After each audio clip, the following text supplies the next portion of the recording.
Hello guys, we are back with our next lecture. In this lecture, let us go through the next topic, that is a multi-level or multiple granularity, guys. So to be clear, this is a graph based locking algorithm or locking method.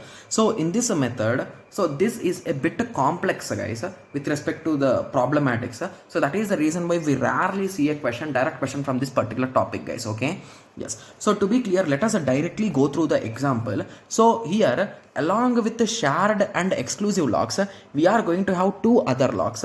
The first lock is intention share lock, that is IS, and the other is IX, that is intensive exclusive lock. Okay, so these locks are free locks, you can say, like freedom. There is some freedom with respect to them. Okay, so what exactly happens here is, so assume that you want to lock, like which lock shall we take, guys? So let us take exclusive lock only. So assume that you want to lock this folder, guys. So this F is a folder, this A is area, and this DB is nothing but database. So basically a huge database is divided into multiple areas, and these areas are further divided into multiple files or folders, and inside these we are going to have some data, which data are items which we want to lock and unlock based on our requirement, right? Yes, so assume that you want to lock this FA. So what we do is, so assume that you want to do exclusive lock. So what we do is, first of all, we apply IX, that is nothing but intensive exclusive lock on DB, then area 1, then on this particular FA, we perform exclusive lock, and you will start working on these three variables. So once your whole working is done, you will unlock in the reverse order, guys. So first you will unlock this, then this, then this. So in this way. Got it?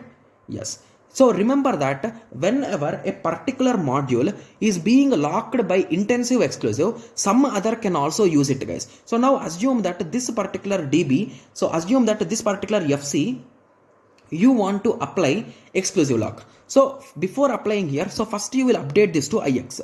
So assume that these previous values are existing. So you are going to update it with IX. Then you will apply IX here again. Then you will apply X here.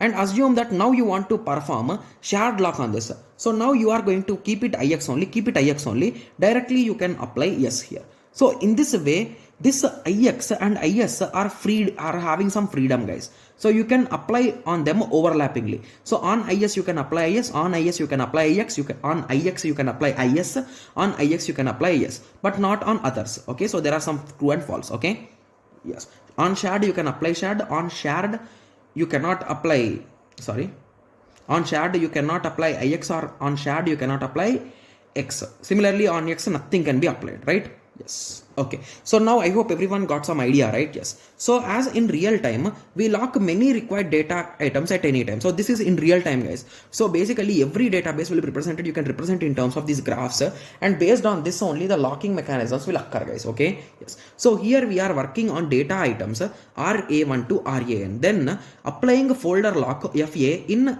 that way, folder, area and database. So first we will lock database, then we will lock area. So here I wrote them, guys. So when FA needed to be exclusive lock, then first lock IX on database, then IX on A1, then finally X on FA order. Unlock in reverse order. Got it?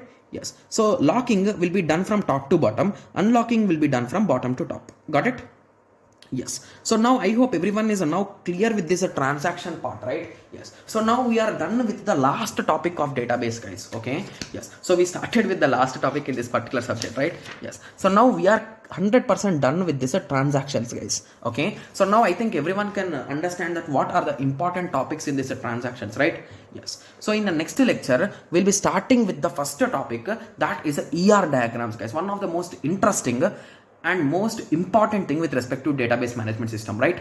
Yes. Okay, so in the next lecture we'll be starting our discussion with respect to ER diagrams. Okay, yes. So let us meet in the next lecture. Thank you. Thanks for watching. Like, share and subscribe for more awesome videos like this. Thank you.